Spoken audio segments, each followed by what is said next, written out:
Bienvenido a Brother to Brother, un lugar de estudio de la palabra de Dios, donde Dios está presente, donde la esperanza es real, donde Dios es glorificado, donde su palabra cobra vida. Escuela sabática, reflexiones, estudios bíblicos y más. Gracias por estar aquí.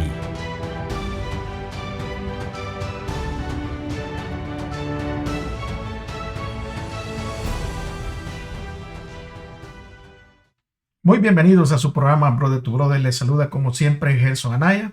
Contento de estar aquí con ustedes y agradecido con Dios porque nos ha permitido poder llegar a una semana más de estudio.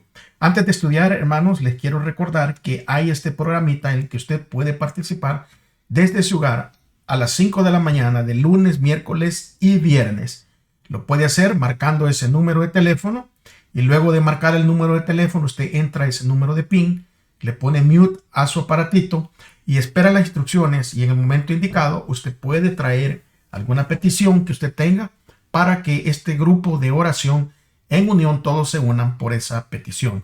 Bueno, muchísimas gracias y espero que ustedes también se unan.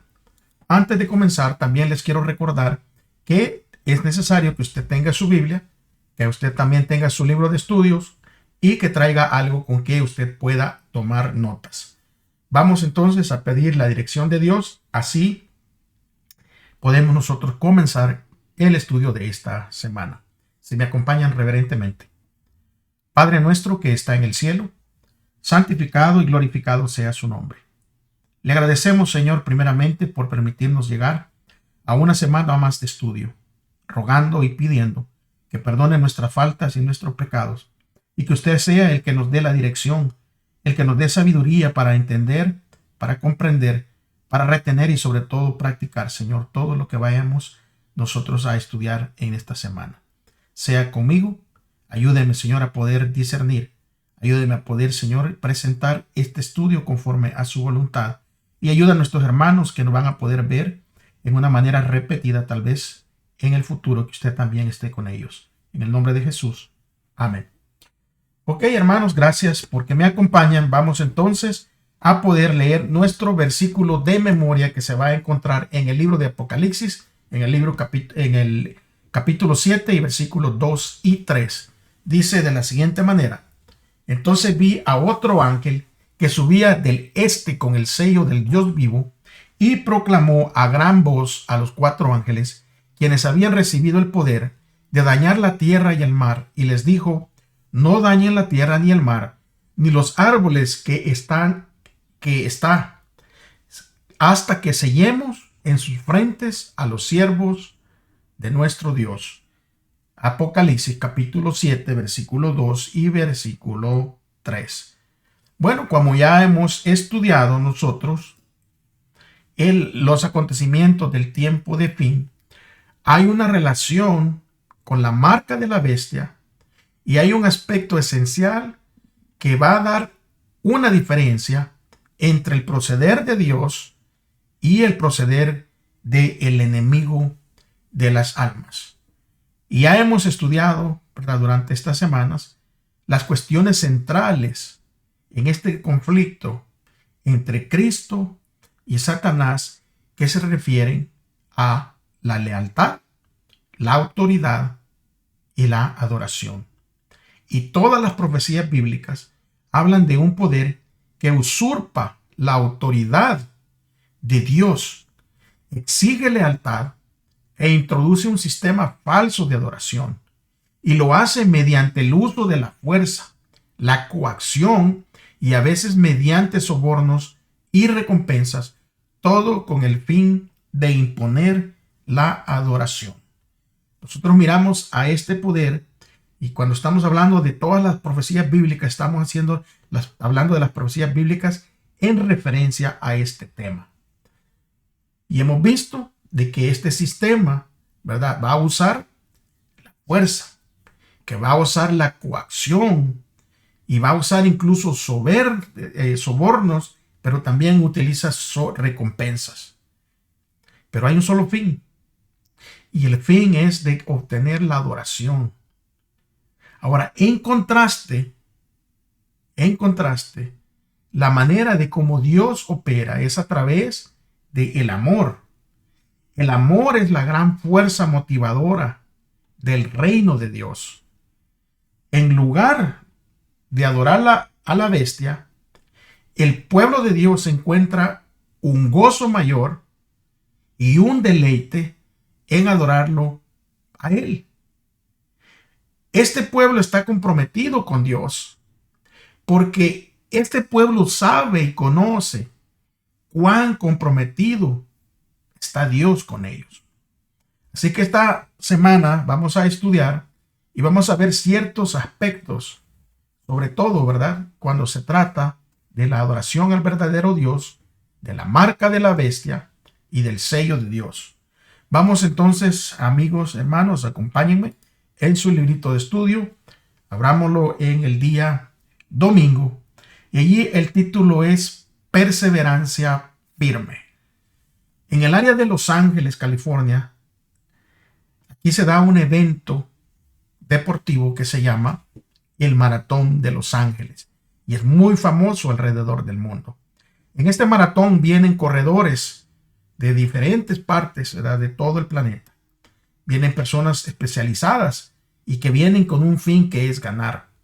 Pero también hay miles de personas que llegan y que su meta es simplemente terminar el maratón, llegar hasta la meta final. Y durante ellos están corriendo, hay muchas personas, ¿verdad?, que le están ayudando, indicando, dándoles agua, animándolos a que continúen hasta la meta final. Hay diferentes señales que les indican por dónde tienen que ir, por dónde tienen que correr. Parece que es como de 26 millas este maratón. Comienza por el área central de Los Ángeles y muchas veces termina en el área de Santa Mónica, o a veces tiene diferentes puntos de dónde comienza y dónde termina. Pero déjenme decirles que es un recorrido arduamente difícil. ¿Por qué? Porque es muy largo, es muy... tiene la persona que perseverar y ser firme en querer llegar hasta esa meta final. Cuando llegan a la meta final, a muchos de ellos les están esperando sus amistades y sus familiares. Y así es como se corre este maratón de Los Ángeles. La perseverancia tiene que ser firme. Y como ya hemos visto en Apocalipsis 14:7, Dios ya hace un llamado. Y este primer llamado que se hace a todas las personas a través de este ángel, que este es el mensaje del primer ángel, se hace un llamado a adorar al Creador. Ese es el primer mensaje. Y en Apocalipsis 14:8, Dios advierte sobre la Babilonia, sobre un falso sistema religioso con raíces en la antigua Babilonia. Y este es el segundo mensaje que se da. En Apocalipsis 14, versículos 9 y 10, se va a dar la tercera advertencia a través del tercer ángel, y este va a venir a advertir acerca de adorar a la bestia. El ángel declara con una gran voz que si alguno adora a la bestia y a su imagen, va a recibir en su frente o en su mano una marca, y también va a beber del vino de la ira de Dios. Vamos entonces a leer en el capítulo 14 de Apocalipsis, el versículo 12. Allí vamos nosotros a descubrir en ese pasaje dos características que tendrá el pueblo de Dios en el tiempo del fin. Léalo directamente de su Biblia. Dice Apocalipsis 14 y versículo 12. Aquí está la perseverancia de los santos, quienes guardan los mandamientos de Dios y la fe de Jesús. Estos dos aspectos son importantes. La palabra griega que se utiliza aquí es upomone, que se traduce mejor en perseverancia firme. O sea, ese es la traducción mejor que se le puede dar a esta palabra. Perseverancia firme. Dios va a tener un pueblo en el tiempo del fin que va a ser leal aún en frente a la oposición, aún en frente a una persecución feroz que se va a dar, y por medio de su gracia, por medio de la gracia de Dios, este pueblo va a permanecer firme y llevará una vida de obediencia, llena de gracia y centrada en el Dios creador. Es por eso que Apocalipsis 14:7 nos llama a adorar al Creador. Se contrapone abiertamente con adorar a la bestia que se menciona en Apocalipsis 14:9. Y aquí miramos un choque frontal entre el pueblo que va a adorar a Dios y el pueblo que va a adorar a la bestia. Ese se encuentra directamente en oposición. Van los dos en sentido contrario. Y aquí encontramos una expresión en un pueblo que guarda los mandamientos de Dios y sobre todo tiene la fe de Jesús. Apocalipsis 14:12, que fue lo que acabamos de leer. Este conflicto final va a ser sobre la lealtad a Cristo o la lealtad al poder de la bestia. Y va a girar en un entorno a la adoración.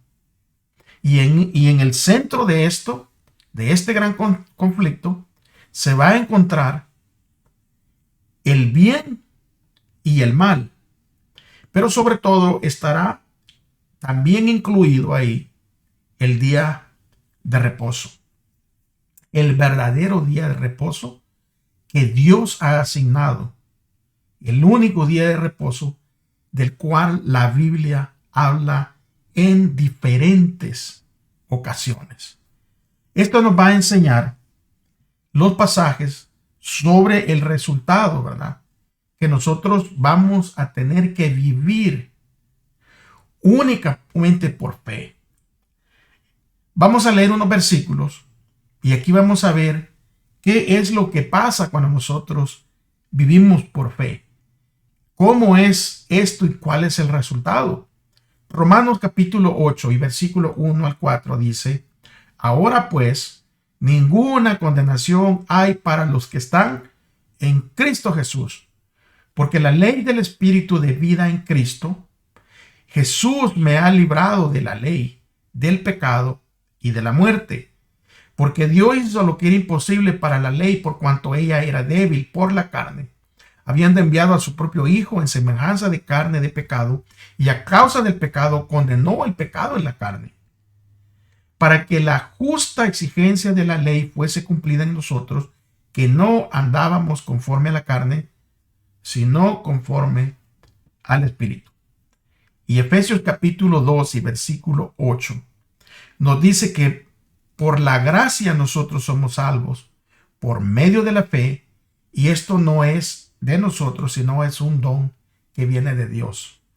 Colosenses capítulo 1 y versículo 29 también dice: por esto mismo yo trabajo esforzándome según su potencia, que obra poderosamente en mí. Al vivir por fe, nosotros recibimos su gracia, pero esa gracia va a tener una transformación en nuestra vida. Pongan mucha atención, lo voy a repetir. Al vivir por fe, nosotros recibimos su gracia, pero al recibir su gracia, nuestra vida se transforma. Ya no seguimos viviendo como éramos antes, porque ya no vivo yo, sino que ahora Cristo vive en mí. Y los seguidores de Cristo que estén comprometidos con Él, no solo tendrán fe en Jesús, sino además tendrán la fe de Jesús, la misma fe activa de Jesús. La cualidad de la fe de Jesús para el tiempo del fin será de nosotros, porque permaneceremos fieles incluso cuando esta fe nos lleve hasta la muerte, como lo hizo el Señor Jesús. Es muy diferente tener, ¿verdad?, la fe en Jesús, pero es diferente tener la fe, la misma fe que tenía Jesús. Vamos entonces a ver la lucha cósmica para que nosotros podamos entender un poco más a fondo la fe de Jesús. Vamos a pasar el día lunes, denle vuelta a su paginita, y allí el título es la lucha cósmica. Ustedes saben que es una lucha que se ha llevado, ¿verdad?, desde el principio, cuando Satanás se rebeló en contra de Dios. Vamos a leer el libro de Mateo, el capítulo 27, versículo 45 al 50, para así nosotros poder entrar en contraste y poder ver esto de la lucha cósmica. Versículo 45 en adelante dice: desde el mediodía descendió oscuridad sobre la tierra hasta las 3 de la tarde. Como a las 3 de la tarde, Jesús exclamó en gran voz diciendo: Elí, Elí, lama sabactani. Esto es: Dios mío, ¿por qué me has desamparado? Cuando algunos de los que estaban allí le oyeron, decían: Este hombre llama a Elías. Y de inmediato uno de ellos corrió, tomó una esponja, la llenó de vinagre y poniéndola en su caña, le daba de beber. Pero otros decían: Deja, veamos si viene Elías a salvarlo. Pero Jesús clamó a gran voz otra vez y entregó su espíritu. ¿Qué nos enseñan estos versículos acerca de lo que Cristo experimentó en la cruz? ¿Qué quiso decir Jesús al preguntar a Dios por qué lo había desamparado? Y cómo esta escena que acabamos de leer nos ayuda a entender lo que significa tener la fe de Jesús. Jesús estaba suspendido en la cruz. Estaba envuelto en tinieblas con la culpa, la vergüenza y la condenación de los pecados del mundo. Estaba a cuestas y aislado del sentido del amor de su Padre. Jesús dependía de la relación que tuvo con el Padre durante toda su vida.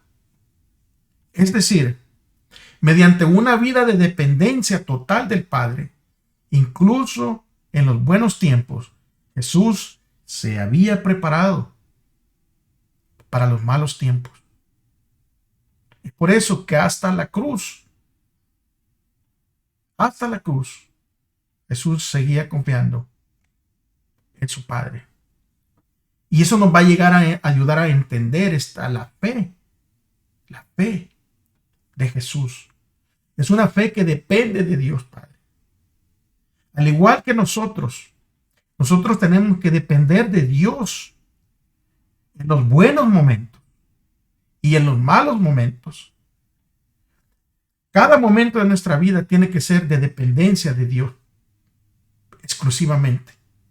Y eso nos va a preparar a tener la fe que tuvo Jesús. Porque Jesús confiaba. Él confiaba. Aun cuando en su alrededor las circunstancias decían que él iba a fallar. Todo lo que usted puede leer, y usted puede leer lo que tiene que ver con la crucifixión de Cristo. Usted puede ver que lo estaba a su alrededor eran circunstancias que no le favorecían.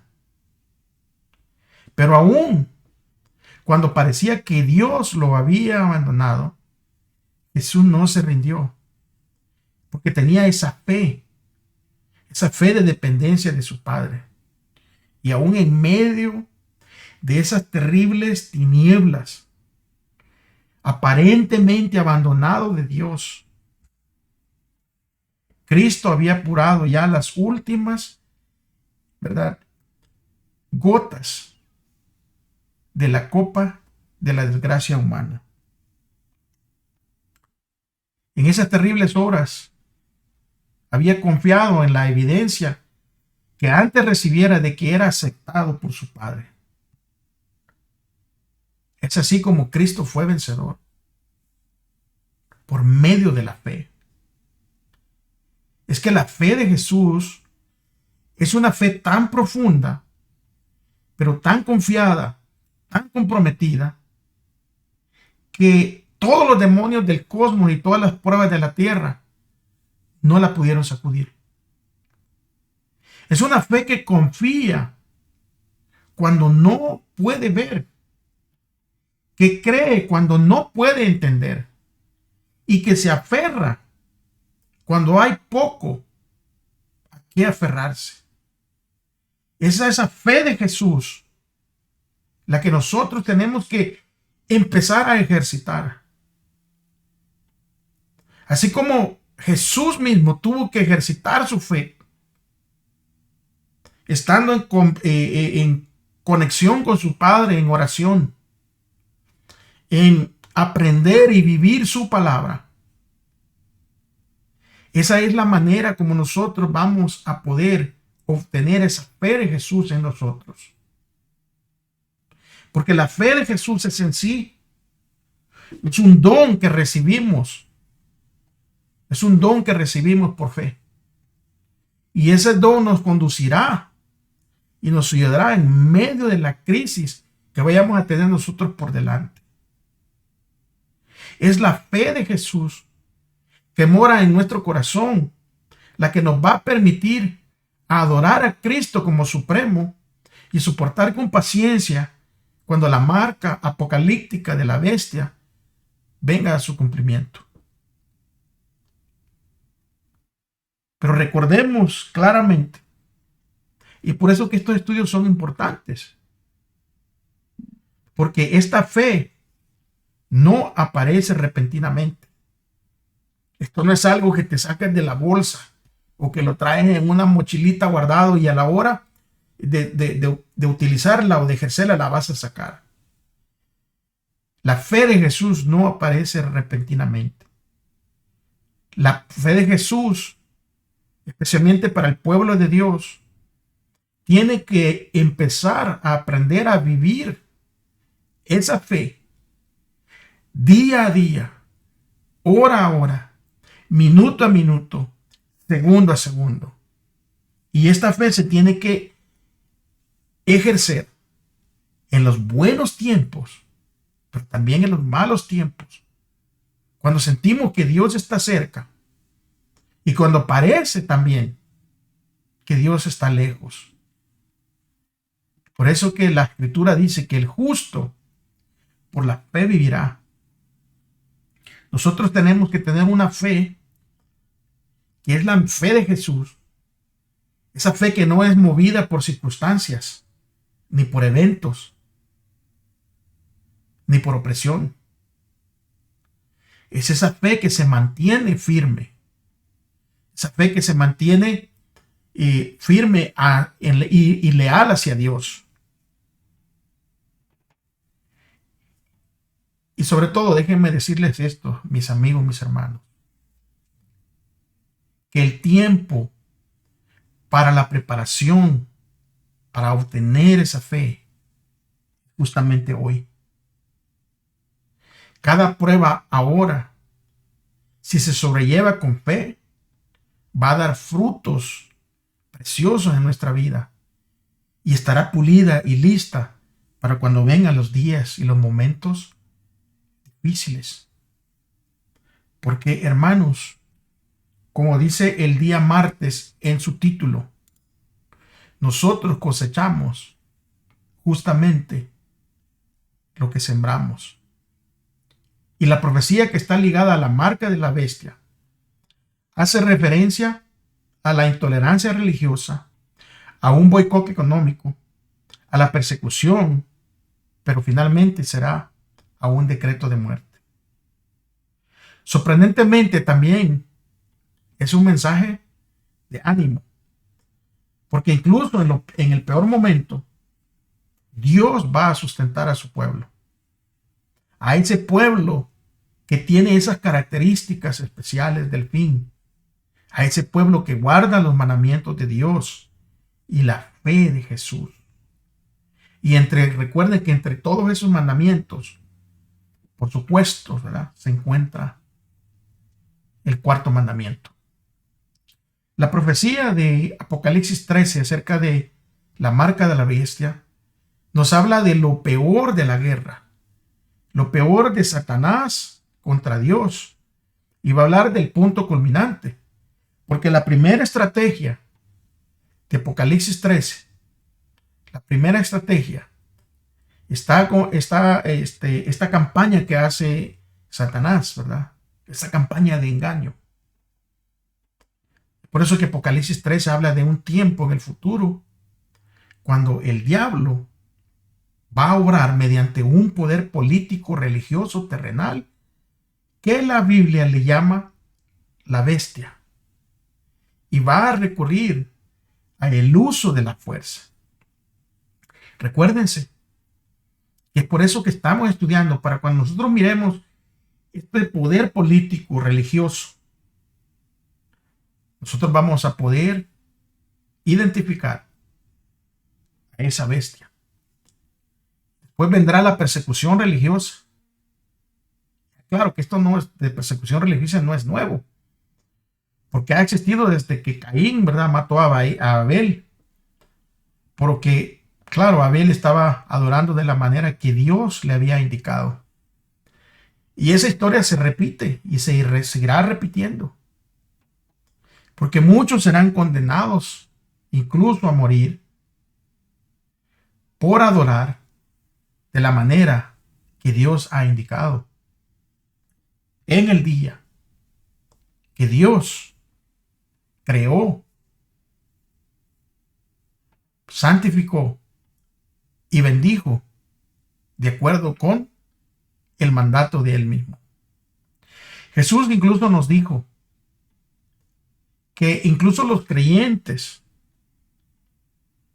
sufrirían persecución y que así sería a lo largo de los siglos.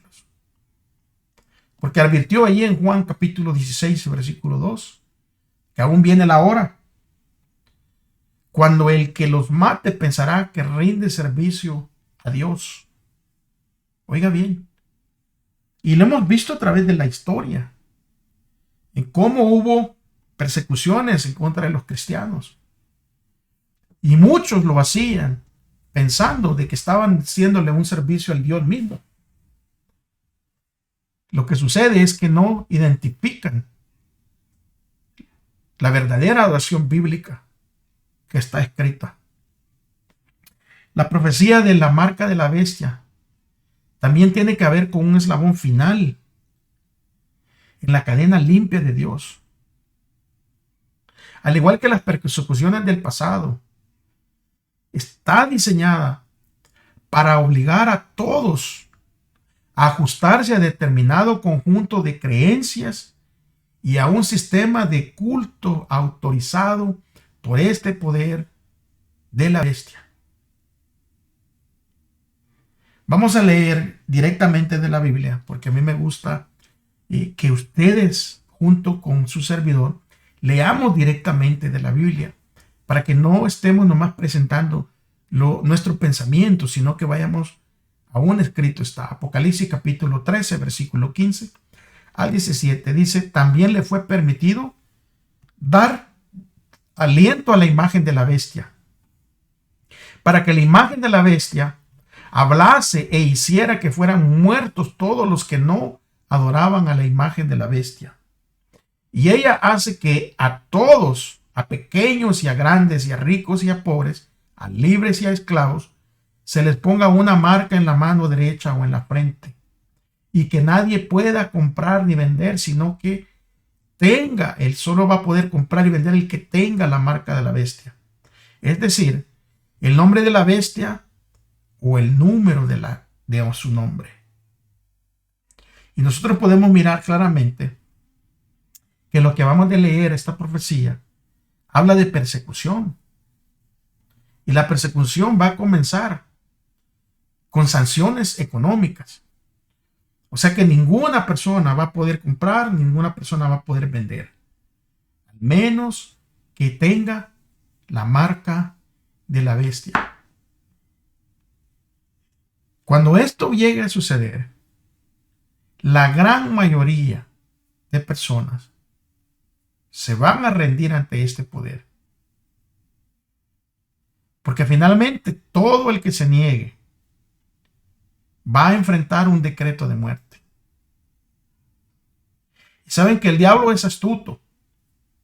Está preparando a muchos cristianos profesos mediante desviaciones de parámetros o excusas que justifican una violación de principios para recibir la marca de la bestia cuando la prueba final sobrevenga sobre todos en un futuro.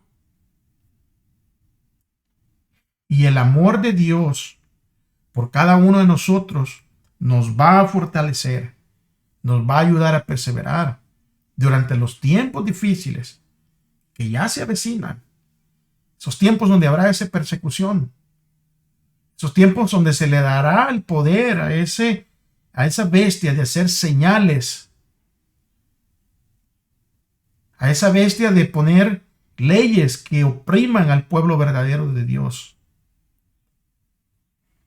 Pero saben que el verdadero pueblo de Dios es Él mismo el que lo va a sustentar. Es el mismo el que lo va a sostener. Así como en el pasado el pueblo de Dios fue sustentado en el desierto. Por 40 años el maná no dejó de caer. Y únicamente dejó de caer cuando ya el pueblo estaba al otro lado del río en la tierra prometida. Es Dios el que les hizo provisión de agua en ese desierto árido. Fue Dios el que les cubrió con una nube de ese sol ardiente. Y fue Dios también el que proveyó calor en las noches frías en el desierto. Y es por eso los que son fieles a Dios, ese pueblo especial, la única preocupación que tiene que tener el pueblo de Dios es de ser leal y obediente a su Creador. Porque va a ser Él el que se encargará de suplir todas las necesidades. Buscar el reino de Dios primero y su justicia. Y todo lo demás vendrá por añadidura. Día miércoles. Vamos a pasar al día miércoles. Y en el día miércoles nos va a hablar de los que siguen al Cordero. Saben que en Apocalipsis capítulo 13 y versículo 1 y 2 nos va a ayudar a entrar en el contexto de este día. Dice Apocalipsis 13:1: y vi que subía del mar una bestia que tenía 10 cuernos y 7 cabezas. Sobre sus cuernos tenía 10 diademas, y sobre sus cabezas había un nombre de blasfemia. La bestia que vi era semejante a un leopardo. Sus pies eran como de oso, y su boca como la boca de león.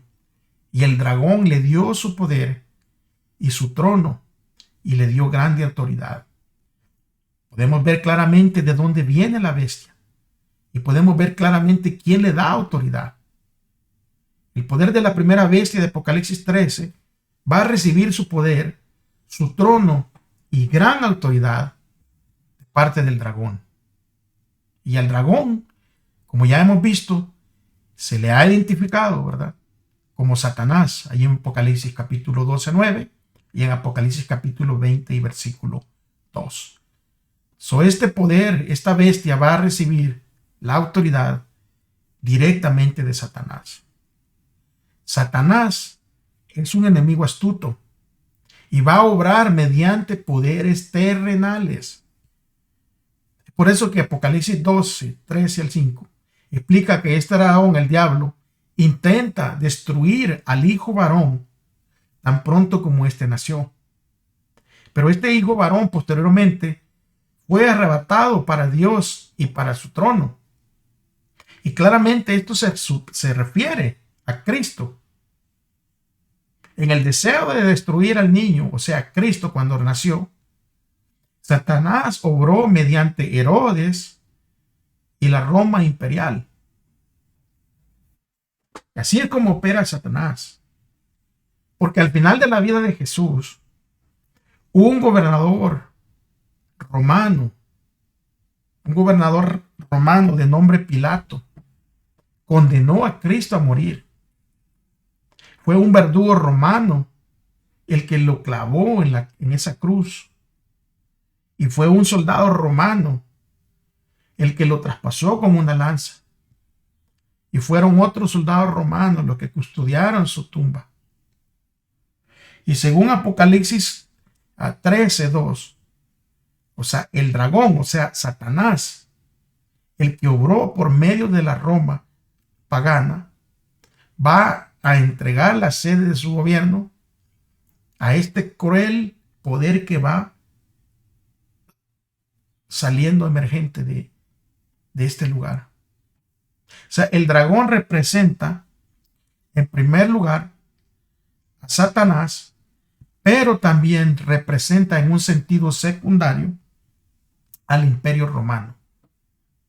El poder que sucedió al Imperio Romano, que recibió del dragón su poder y su trono, y le recibió grande autoridad, fue claramente, ¿verdad?, lo que ahora se conoce como la Roma papal.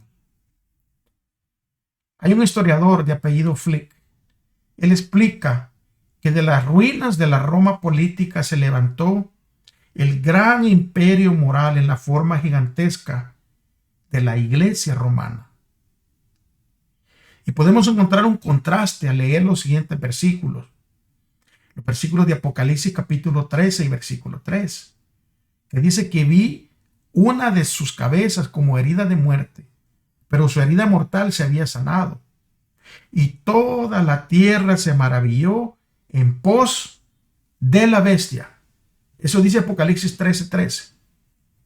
Pero ahora mire lo que dice Apocalipsis 14:4. Y aquí vamos a ver el contraste. Estos son los que nunca se mancharon con mujeres, pues son vírgenes. Estos son los que siguen al Cordero por donde quiera que vaya. Estos fueron redimidos de entre los hombres, primicias para Dios y para el Cordero. En contraste con toda la tierra que sigue a la bestia, Dios va a tener un pueblo que van a seguir al Cordero. Y siempre, como desde el principio de la Escritura, va a haber un bando de un lado y va a haber otro bando de otro lado, a favor de Jesús o en contra de Jesús. Es en ese entonces, igual que hoy en día, no habrá ni ha habido un término medio. No puede haber ninguna posición neutral. O usted está con Cristo o usted está en contra de Cristo. Y ahora, no comprometerse firmemente con Jesús es consciente o inconscientemente comprometerse con el enemigo. Escuche muy bien esto. Esto lo tomo para mí también. Porque si yo no me comprometo firmemente con Jesús, y yo puedo hacer esto consciente o inconscientemente, pero al no comprometerme firmemente con Jesús, me estoy comprometiendo con el enemigo. Y es por eso que es importante hoy en día, para todos los creyentes, Dios busca personas que firmemente se comprometan con Él. Es triste a veces ver multitudes en mega iglesias que parecen estadios llenos de personas que simplemente no tienen un compromiso con Cristo. E inconscientemente se están comprometiendo con el otro bando. Jesús nos advirtió que al comprometernos con Él, nosotros íbamos a ser odiados por todos por causa de su nombre. Pero Él mismo dijo que el que persevere hasta el fin, ese será salvo. Lo mencionó en Mateo capítulo 10, versículo 22. Y la pregunta que yo me tengo que hacer y usted se tiene que hacer: ¿cuán dispuesto estoy a aguantar hasta el fin? ¿Cuán dispuesto estoy a perseverar hasta el fin? Día jueves, nuestro único mediador. Y aquí vamos a nosotros poder ver claramente las marcas identificativas del poder de la bestia encontrada en los siguientes versículos de Apocalipsis capítulo 13, versículo 4, versículo 5. Acompáñenme por favor con su Biblia. Y dice de la siguiente manera, comenzando del versículo 4. Y adoraron al dragón porque le había dado autoridad a la bestia. Y adoraron a la bestia diciendo: ¿quién es semejante a la bestia y quién puede combatir contra ella? Y a la bestia le fue dada una boca que hablaba insolencias y blasfemias, y le fue dada autoridad para actuar por 42 meses.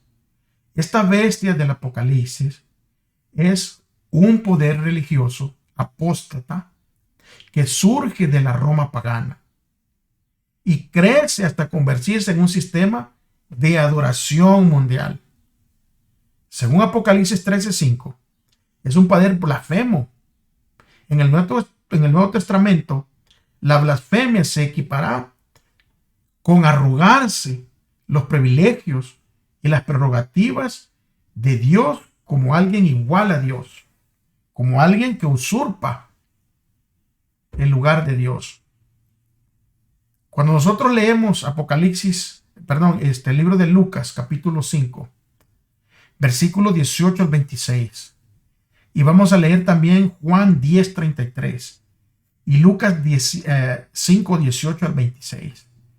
Es importante que nosotros leamos aquí, porque aquí nos va a ayudar a entender, ¿verdad?, lo que es blasfemia.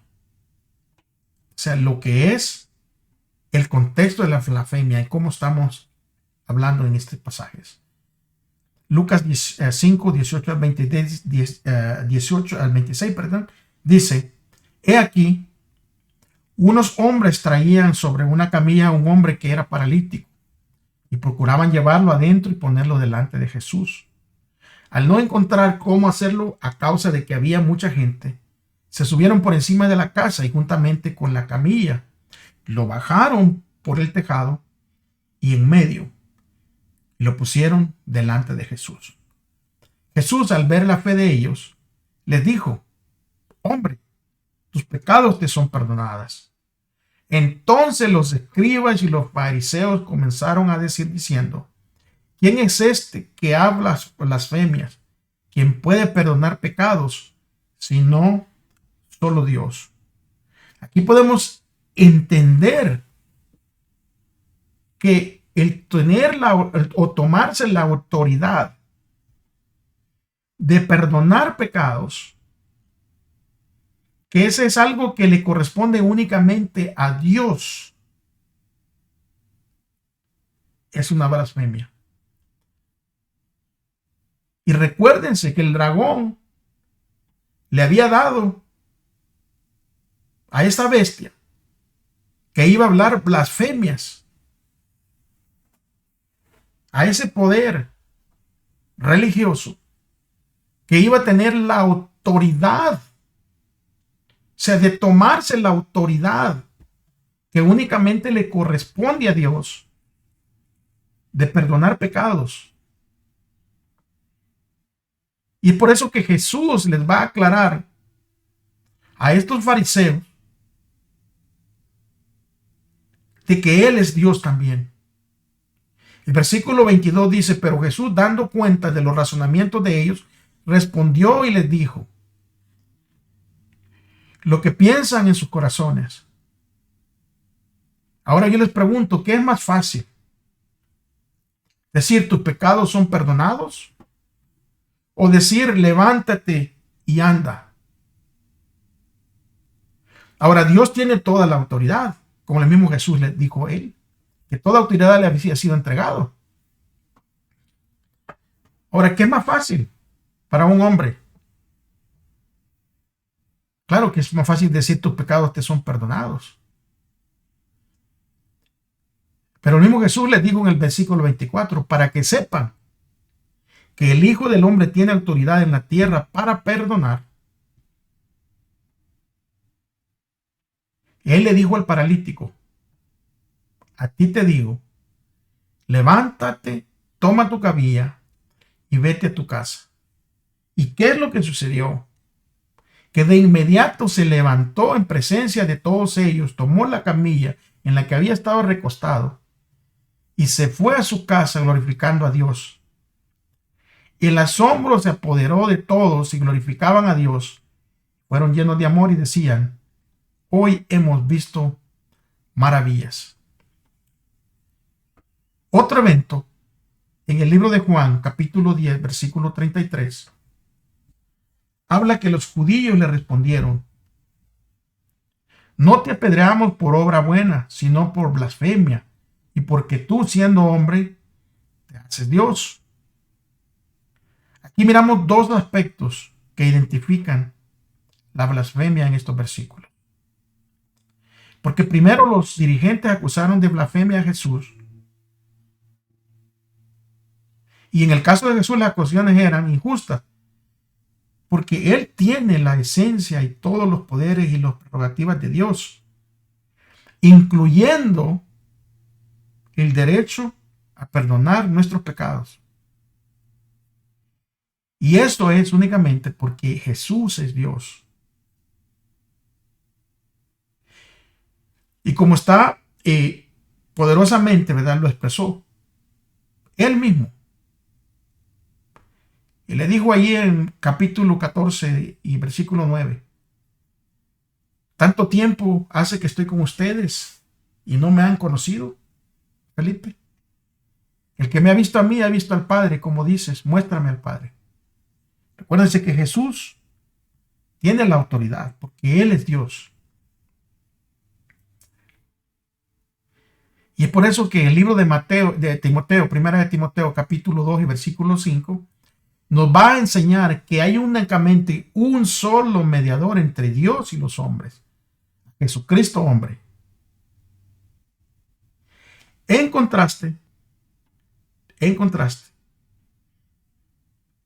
la iglesia romana enseña que el sacerdote es el mediador entre Dios y la humanidad pecaminosa.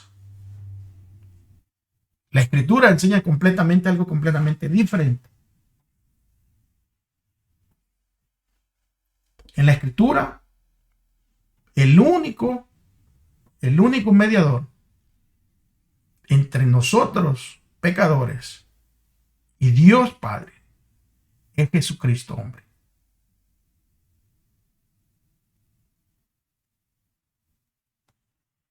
Ahora, porque pues vamos a ver esta enseñanza que es falla por todos lados donde usted la vea. Porque Jesús no necesita ningún mediador. Sin embargo, estos hombres que se atribuyen el papel de mediador, ellos mismos necesitan un mediador.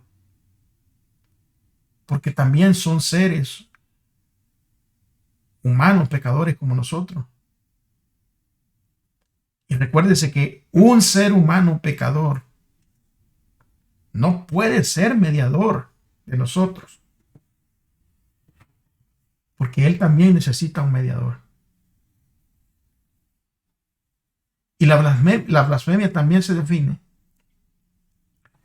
como la pretensión de cualquier hombre de ser Dios o estar en el lugar de Dios. Nosotros pudimos ver claramente cómo los fariseos,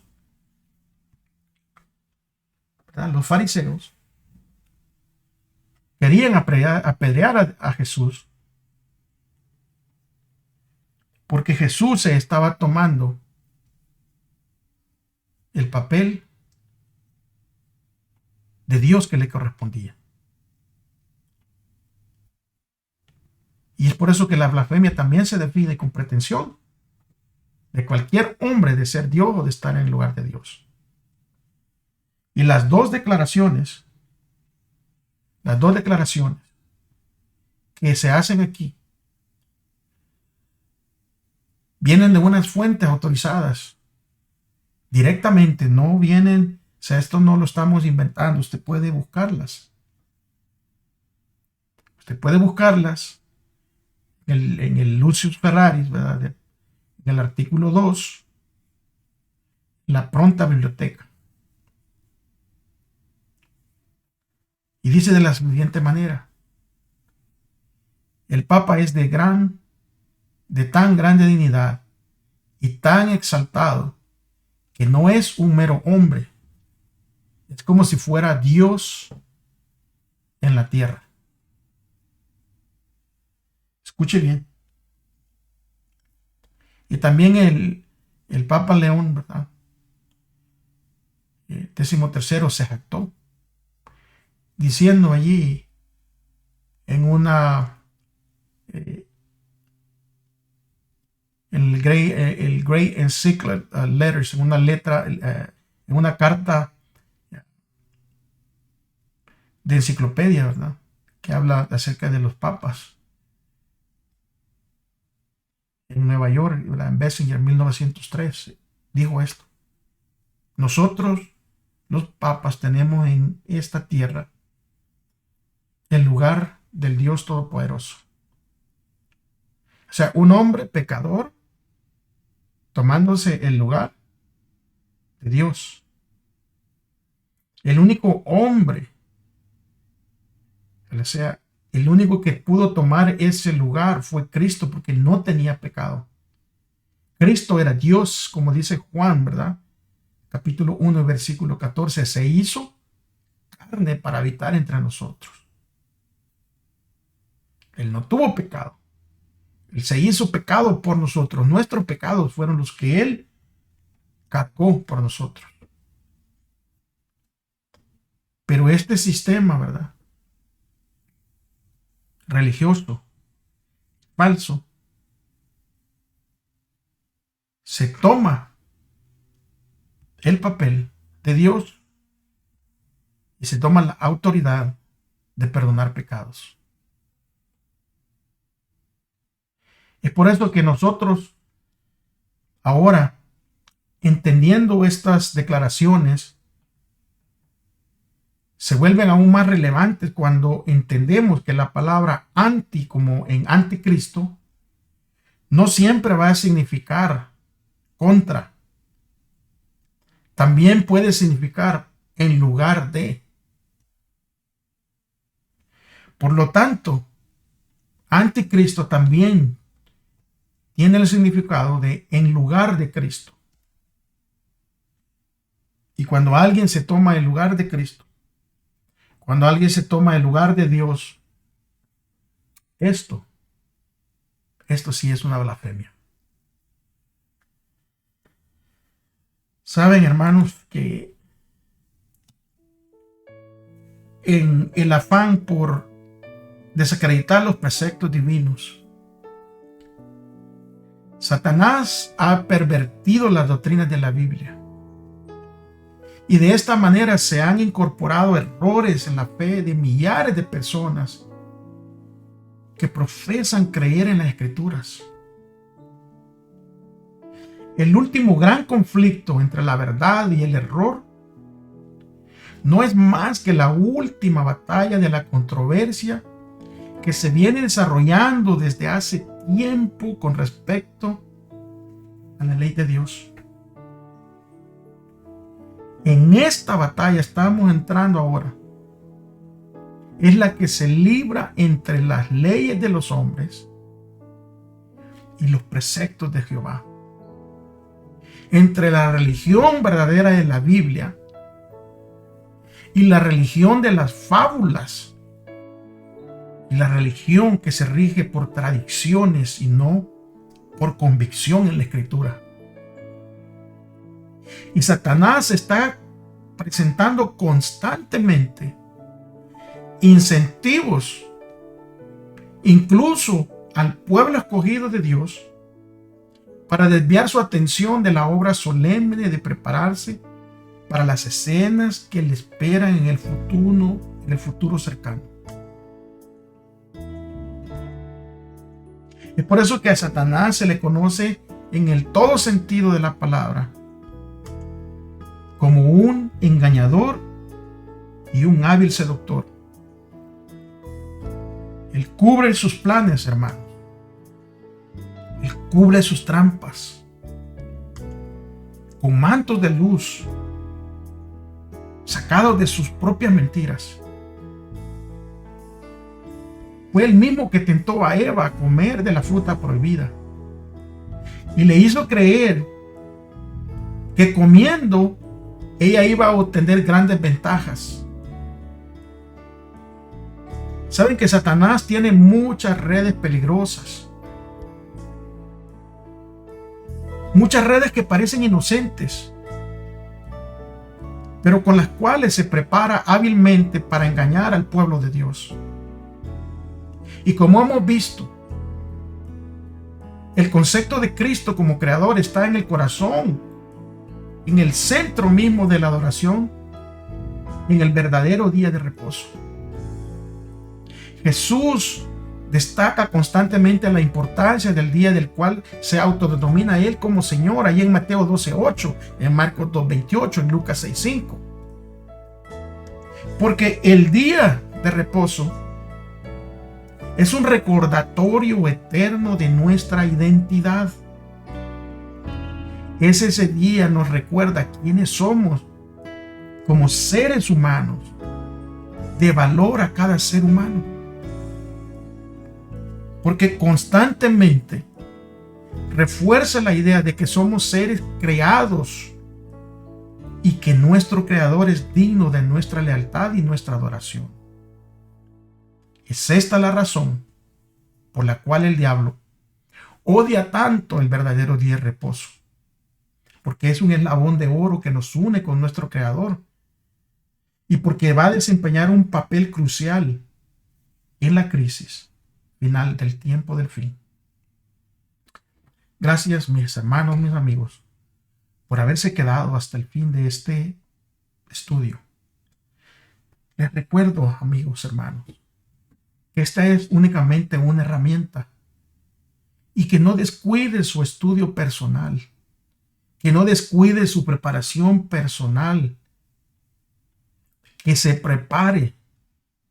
Hoy es el tiempo cuando nos tenemos que preparar.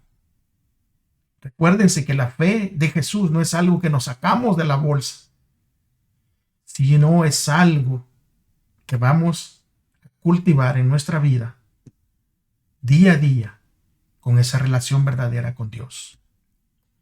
Muchísimas gracias por haber estado aquí. Muchísimas gracias por haberse quedado hasta el final. Tenemos una cita la próxima semana, si es que Dios lo permite, si Él no ha regresado y si aún, ¿verdad?, tenemos la vida. Recuérdese, si usted dice que ama a Dios, ama a su prójimo. Gracias. Nos vemos la próxima semana. Muchas, pero muchas bendiciones para todos y cada uno de ustedes.